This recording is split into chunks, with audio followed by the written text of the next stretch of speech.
Bismillahirrahmanirrahim. Assalamualaikum warahmatullahi wabarakatuh. Alhamdulillahirrabbilalamin. Kita bersyukur kepada Allah Subhanahu wa taala masih diberikan kesehatan, masih diberikan kesempatan untuk dapat melanjutkan perkuliahan secara daring atau dalam jaringan. Pada video kali ini saya akan mempresentasikan atau saya akan membawakan materi lanjutan dalam IMK, Interaksi Manusia dan Komputer, berkaitan dengan prototyping. Jadi prototyping ini adalah salah satu metode yang bisa digunakan untuk melakukan perancangan atau melakukan desain sebuah perangkat lunak atau sebuah sistem.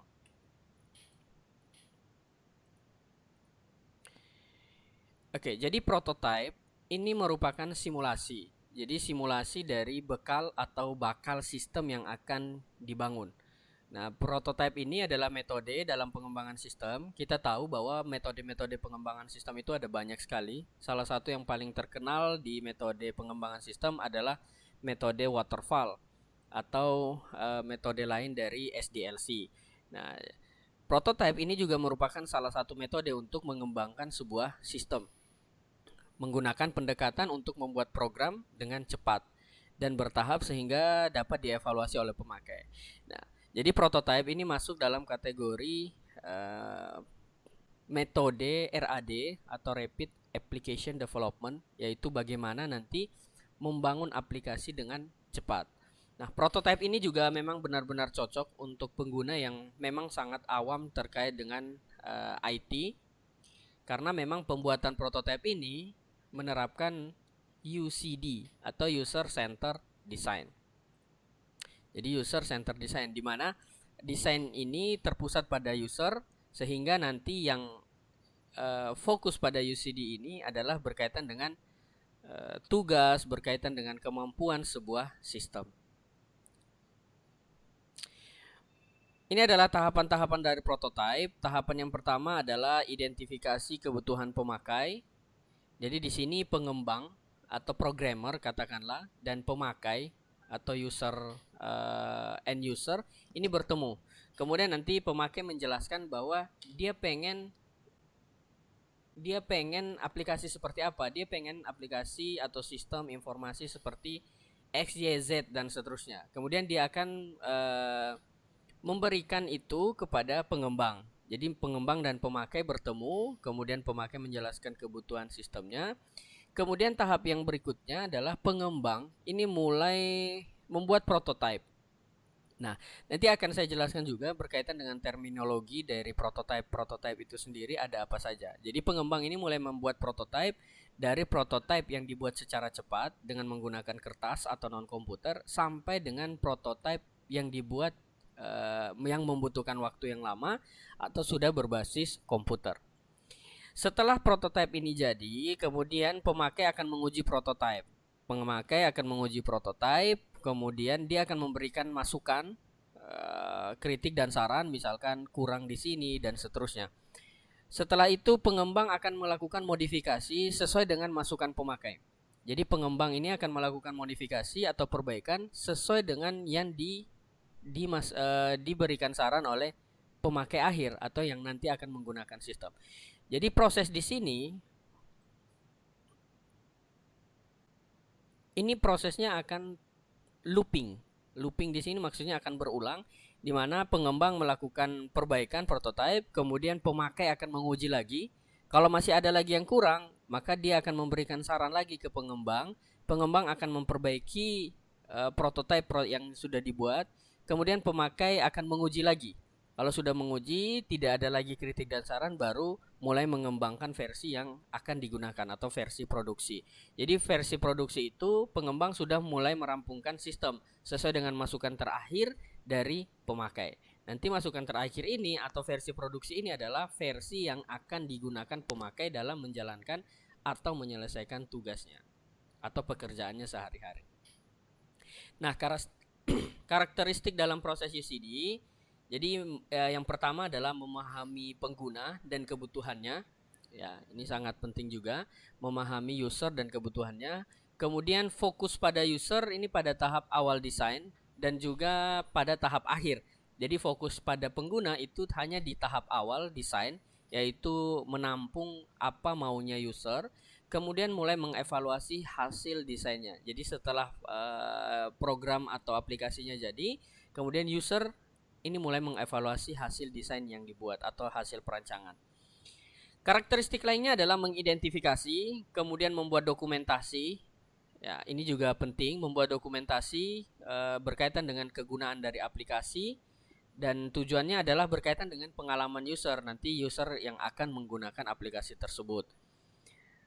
Perulangan hampir pasti dipastikan. Nah, ini yang sudah saya sampaikan di slide sebelumnya, bahwa akan terjadi perulangan pada pengembangan prototipe dan juga pengujian. Jadi pengujian dan juga modifikasi itu akan selalu terjadi perulangan. Para perancang tidak pernah berhasil. Jadi memang para perancang ini tidak pernah berhasil hanya dalam satu kali proses. Pasti akan minimal ada satu kali revisi. Keunggulannya adanya komunikasi yang baik antara pengembang dan klien atau user. Kemudian pengembang dapat bekerja dengan lebih baik. Dia dapat menentukan kebutuhan pelanggan. Dia sendiri yang akan menentukan kebutuhan pelanggan menggunakan teknologi apa. Kemudian pelanggan ini berperan aktif. Jadi pelanggan atau klien atau user atau pengguna ini berperan aktif dalam pengembangan sistem. Karena semua prototipe yang dibuat pengembang itu pasti akan dilaporkan kepada pelanggan pada tahap produksi, bukan pada tahap sistem selesai dibuat. Ini juga lebih hemat waktu dari pengembangan sistem. Dari sisi pengembangan sistem atau metode pengembangan sistem lebih menghemat waktu, karena di tahap awal pengguna dan pengembang itu bertemu langsung. Bisa saja pengembang langsung membuatkan prototipe secara cepat, kemudian baru dibuat pengembangan sistem selanjutnya berbasis komputer. Penerapannya juga lebih mudah. Kenapa? Karena pemakai mengetahui apa yang diharapkan. Pemakai selalu mengikuti perkembangan pembuatan program dari awal sampai akhir. Namun kelemahannya adalah pelanggan mungkin kadang tidak menyadari bahwa perangkat lunak yang ada itu sudah melalui uji kualitas perangkat lunak atau belum.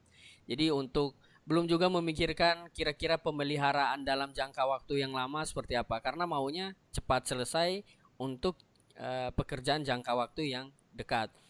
Kemudian karena pengembang ini juga biasanya ingin cepat menyelesaikan proyek. Dari sisi pengembang ini biasanya kan pengen cepat-cepat menyelesaikan proyek, sehingga mungkin tidak terlalu memperhatikan algoritmanya, bahasa pemrogramannya yang sederhana.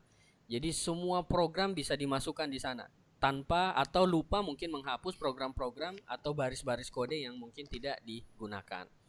Jadi yang penting prototipenya selesai, tidak lagi memikirkan bahwa program tersebut itu selanjutnya seperti apa. Karena sistem yang dibangun itu kan masih dalam bentuk blueprint. Kecuali nanti sudah selesai revisi semuanya, baru mulai dikembangkan versi produksinya. Kemudian hubungan klien dan komputer yang disediakan mungkin tidak mencerminkan teknik perancangan yang baik. Tidak menggunakan model konseptual, tidak menggunakan perancangan ERD, DFD, dan lain-lain. Karena taunya langsung di bagian aplikasi.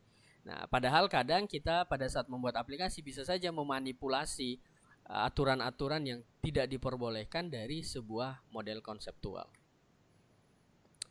Nah, mengapa menggunakan prototype? Yang pertama adalah evaluasi dan feedback. Ini pada rancangan yang interaktif. Kemudian stakeholder, khususnya dalam hal ini adalah user atau pengguna, dapat melihat, dapat menyentuh, dapat berinteraksi dengan prototipe yang dibuat. Kemudian anggota tim dapat berkomunikasi secara efektif. Para perancang ini juga dapat mengeluarkan ide-idenya. Kemudian ide-idenya ini akan dikeluarkan secara visual dan mulai mengembangkan. Kemudian dapat menjawab pertanyaan, membantu pemilihan di antara alternatif-alternatif yang ada. Jadi banyak alternatif yang mungkin bisa dibuat dengan menggunakan prototype. Karena fokusnya bukan lagi kepada konseptualnya, tetapi sudah ke aplikasi jadinya. Nah, ini adalah dimensi prototype. Dimensi prototype yang pertama berkaitan dengan penyajian. Jadi kalau berkaitan dengan penyajian itu bagaimana desain nanti dilukiskan, bagaimana nanti desain ini akan mewakili aplikasi yang akan dibuat. Kemudian dapat juga berupa tekstual atau bisa berupa visual dan juga diagram. Mungkin menggunakan use case, kelas diagram dan lain-lain. Kemudian lingkupnya ini berkaitan dengan interface-nya. Apakah interface ini mencakup komponen-komponen komputasi atau hanya mencakup perancangan aplikasinya saja. Dimensi prototype yang lain adalah executability. Ini maksudnya adalah prototype ini dapat dijalankan. Apakah prototype tersebut dapat dijalankan? Kalau misalkan dikodekan, apakah ada periode atau ada saat-saat tertentu prototype tidak dijalankan? Kemudian yang berikutnya adalah berkaitan dengan mature atau maturation. Ini berkaitan dengan pematangan. Apakah tahapan-tahapan produksi ini mengikuti revolusioner atau evolusioner. Jadi revolusioner ini artinya mengganti yang lama. Misalkan perusahaan X punya aplikasi X. Tahap revolusioner itu mengganti aplikasi X dengan aplikasi Y. Sedangkan evolusioner ini melakukan perubahan pada perancangan sebelumnya. Jadi misalkan aplikasi X kemudian direvisi aplikasi X tersebut, tetapi tidak menghilangkan secara utuh atau menghilangkan secara keseluruhan. Misalkan kalau kita bangun rumah, revolusioner itu kita ratakan kembali bangunan rumahnya, kemudian bangun kembali. Sedangkan evolusioner ini yang renovasi, misalkan tidak merubah struktur rumah secara keseluruhan, tetapi hanya memperbaiki bagian-bagian tertentu. Nah, kalau metode pembuatan prototipe ini ada dua. Yang pertama adalah non-komputer dan yang kedua adalah berbasis komputer atau computer based. Non-komputer biasanya dikerjakan lebih awal dalam proses pembuatan. Jadi pada saat pengembang dan pengguna ini bertemu, ini akan dikerjakan lebih awal. Jadi pengguna misalkan pengen aplikasi seperti ini, maka pada saat itu juga pengembang atau programmer dapat membuat prototipenya secara manual atau berbasis non-komputer. Sedangkan komputer base ini nanti akan dikerjakan kemudian setelah perancangan itu semua sudah selesai, fix misalkan dari permintaan pengguna, baru mulai dibangun prototipe berbasis komputer. Nah, metode non-komputer ini tujuannya apa? Untuk menyatakan gagasan perancangan sehingga nanti mendapatkan dengan mudah dan cepat pendapat terhadap sistem yang akan dibangun. Deskripsinya dapat berupa deskripsi tekstual, jadi bisa saja berupa deskripsi tekstual. Kelemahan yang nyata adalah seberapa jauh sistem dari sebenarnya, karena mungkin pada saat kita hanya melakukan coret-coretan di kertas, ini pasti masih jauh dari sistem yang akan dibuat sebenarnya. Paling yang mendekati adalah posisi-posisinya, misalkan logo ada di sebelah kiri, kemudian tombol save ada di sebelah atau pojok kanan bawah dan seterusnya. Tetapi secara visual masih jauh dari sebenarnya. Kemudian tentu saja tidak melakukan suatu pekerjaan yang mewakili aspek interface. Jadi masih melakukan di tahap deskripsi desain seperti apa. Metode-metode komputer non-komputer yang bisa dipakai ada sketsa atau mockup. Jadi paper base ini menggambarkan interface. Jadi menggambar kira-kira seperti kita melakukan perancangan antarmuka yang hanya berbasis grid atau hanya berbasis garis vertikal dan juga garis horizontal. Kemudian tetapi ini baik untuk mengungkapkan pendapat, fokuskan pada orang mungkin yang punya desain tingkat tinggi. Kemudian tidak terlalu baik untuk menggambarkan alur dan rincian karena nanti alur dan rinciannya itu mungkin bisa menggunakan metode yang lain seperti skenario ataupun storyboard. Kemudian murah dan cepat karena pada saat kita bertemu bisa langsung dikembalikan umpan baliknya kepada pengguna. Metode yang lain adalah storyboard. Jadi storyboarding ini berkaitan dengan jadi nanti menggunakan pensil, catatan, nanti aplikasinya mau jalan seperti apa. Jadi jalannya atau walkthrough dari sebuah sistem. Ini biasanya menggunakan urutan gambar, kemudian menggunakan kunci. Jadi menggunakan kunci ini maksudnya ini satu, kemudian akan pindah ke tampilan yang lain dan seterusnya. Cepat dan mudah. Misalkan setelah kita buat tampilan ini, maka tampilan selanjutnya adalah apa? Kemudian kalau misalkan kita tekan tombol anak panah yang di sini, maka dia akan menuju ke tampilan yang mana dan seterusnya. Menggunakan kunci snapshot. Metode non komputer yang lain ini berkaitan dengan skenario. Jadi skenario ini atau hipotesis dan imajinasi pengguna biasanya menyertakan beberapa orang, peristiwa, lingkungan, dan situasi, kemudian menyediakan konteks operasi. Nah, biasanya bentuknya adalah format naratif, walaupun bisa saja juga berupa sketsa, bahkan juga bisa berupa video.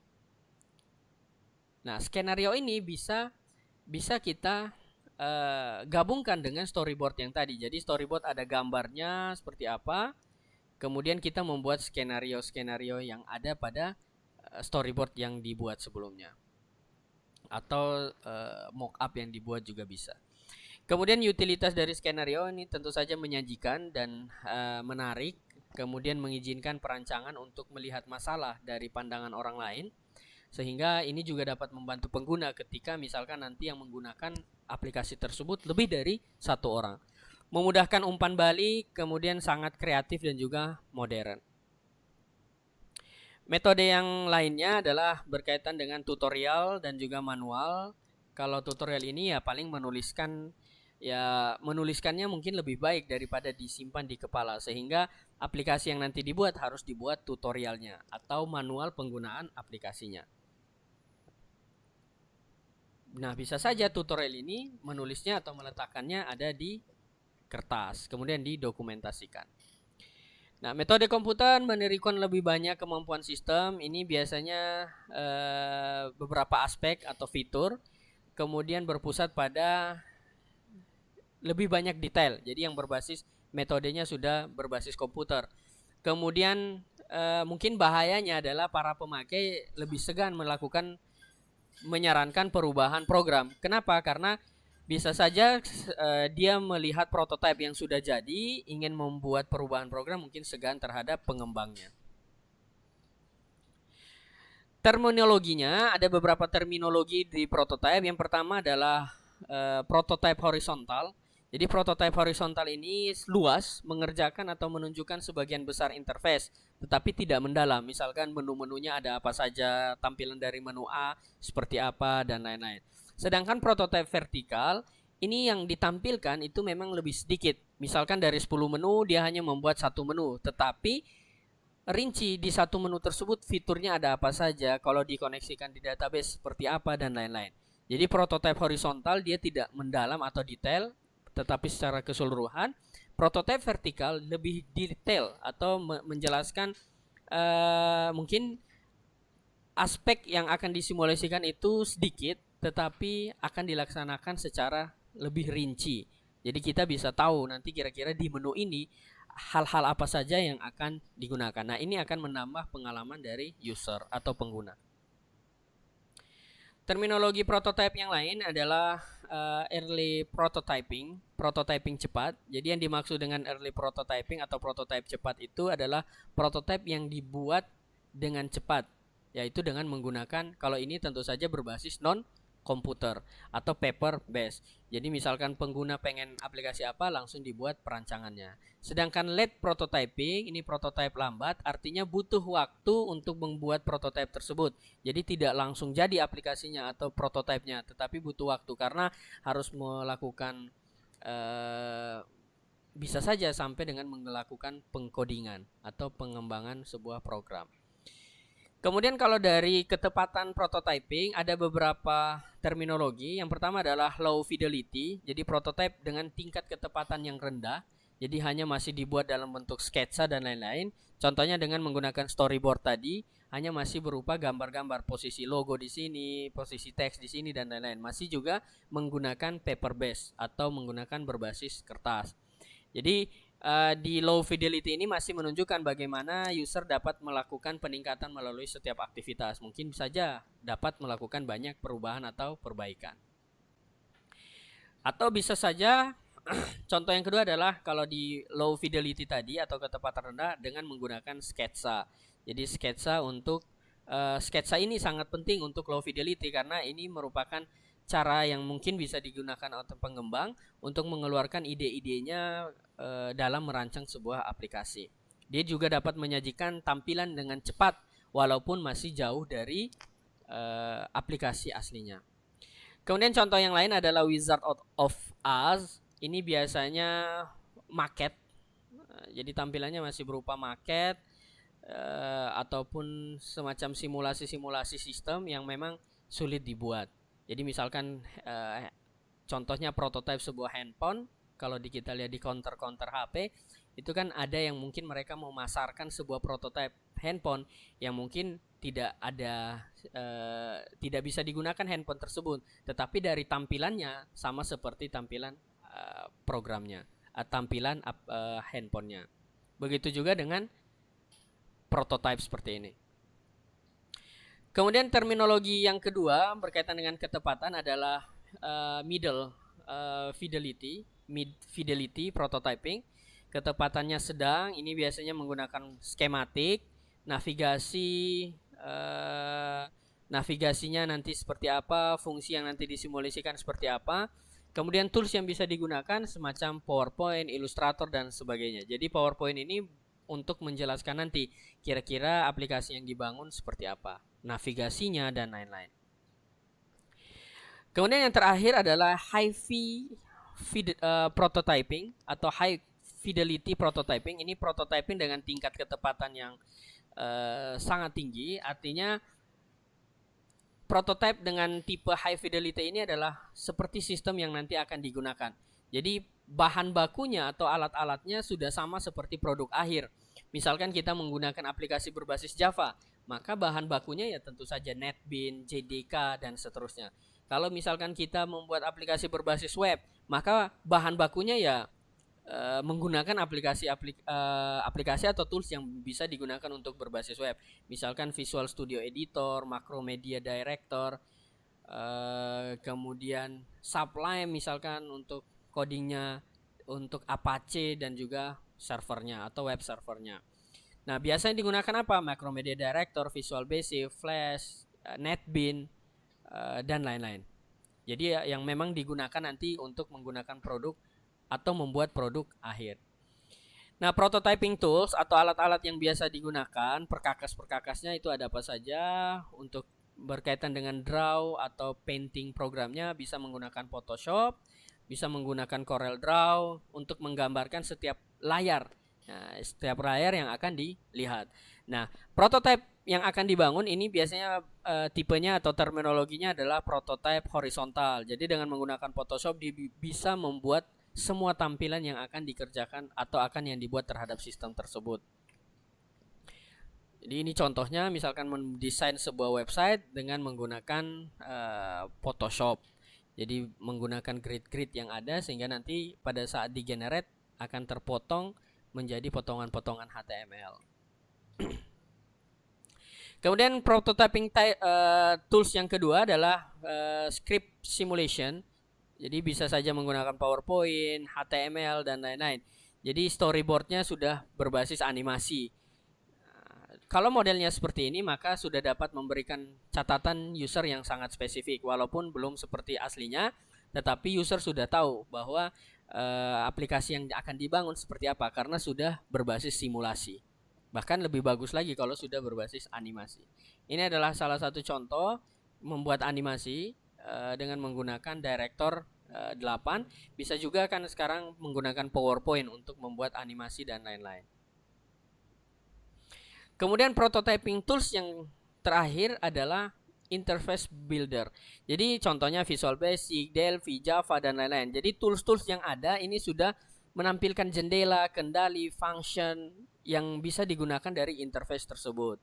Contohnya misalkan interface Microsoft Visual Basic dan lain-lain. Kemudian ini adalah tampilan dari NetBeans untuk membuat aplikasi berbasis Java atau aplikasi desktop. Sehingga interface builder ini kan tinggal diberikan script-script saja yang ada pada tombol-tombol tersebut. Kemudian aplikasi tersebut sudah bisa digunakan atau sudah sama seperti produk akhir dari sebuah aplikasi. Nah, kelebihannya mudah dikembangkan, modifikasi layar, kemudian mendukung jenis interface yang digunakan atau dikembangkan, semua atau berbagai macam device untuk input dan output juga dapat mendukung. Misalkan kita sudah buat contoh aplikasi POS atau point of sale, kita dapat menggunakan barcode scan dan lain-lain. Kemudian memodifikasi layar, menghubungkan layar, mengizinkan pemanggilan prosedur eksternal. Misalkan kalau kita berbasis website, kita bisa menggunakan API dari program atau eksternal yang lain.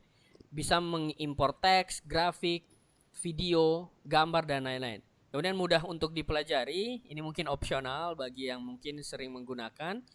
Kemudian dukungan yang baik dari para vendor, Oracle, dan lain-lain misalkan. Jadi kalau bisa kita lihat pemodelannya ya kalau early dan juga late nanti ini berkaitan dengan cepat tidak dibuat atau lama dibuat. Nanti kalau misalkan early maka masih bentuk low fidelity, yaitu masih tingkat ketepatannya masih rendah, yaitu dengan menggunakan sketsa, mock-up, skenario atau storyboard. Kemudian medium fidelity, ketepatannya rendah, tetapi membutuhkan waktu yang lebih lama, yaitu bisa berbasis slideshow, simulation. Kemudian high fidelity, ini yang lebih lama lagi karena produk atau hasil dari high fidelity ini juga mungkin bisa digunakan. Jadi low fidelity, kemudian medium fidelity, atau kemudian baru ke high fidelity. Nah, kadang mungkin orang tidak membuat yang medium fidelity. Mungkin pengembang dan pengguna bertemu membuat yang low fidelity tersebut. Jadi sketsanya apa, kemudian tidak di slideshow atau tidak disimulasikan, tetapi langsung ke high fidelity.